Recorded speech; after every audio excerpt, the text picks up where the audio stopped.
കപ്പടിക്കാൻ എന്തുകൊണ്ടും ചാൻസ് അനീഷ് തന്നെയാണ്. അനീഷയെ കപ്പടിക്കുള്ളൂ.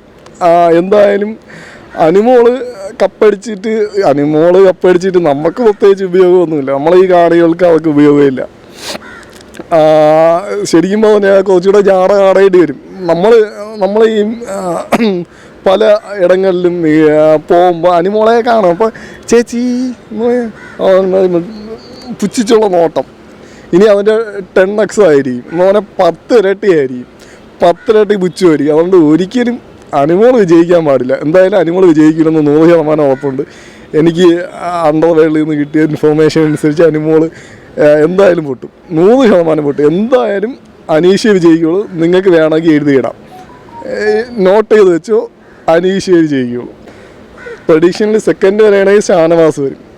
ഷാനവാസ് അനീഷ് അവർ രണ്ടുപേരും പറയണതാണ് നല്ലത്. എന്ന് പറഞ്ഞാൽ അവർ രണ്ടുപേരും സത്യസന്ധമായിട്ടാണ് ഈ ഗെയിം കളിച്ചത്. എന്ന് പറഞ്ഞാൽ ആരെയും താഴ്ത്തി കെട്ടാനോ അങ്ങനെ വെളിയിൽ ഒരുത്തന പിയാവെന്ന് വെച്ചിട്ട് ആക്ഷൻസ് കാണിച്ച് അവരെ ഒരുമാതിരി മാനിപ്പുലേറ്റ് ചെയ്ത് വേറെ രീതിക്ക് എത്തിക്കാനോ ഒന്നും ഇവർ നോക്കിയിട്ടില്ല. അപ്പം എന്തുകൊണ്ട് അനീഷിൻ്റെ കൂടെ ഷാനവാസ് വേണമെന്നാണ് എൻ്റെ ഒരു ആഗ്രഹം.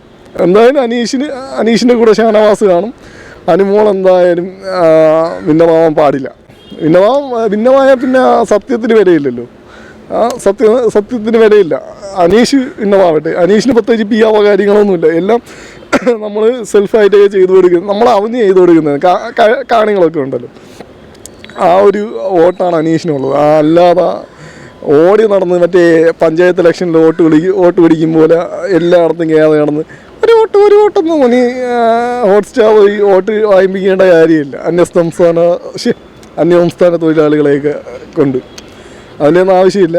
അതുകൊണ്ട് തന്നെ അനീഷ് തന്നെയായിരിക്കും ടൈറ്റിൽ വിന്നത്. അത് 100% ഉറപ്പിക്കാം. അത് അനീഷിനോടൊപ്പം ഷാനവാസിനാണ്.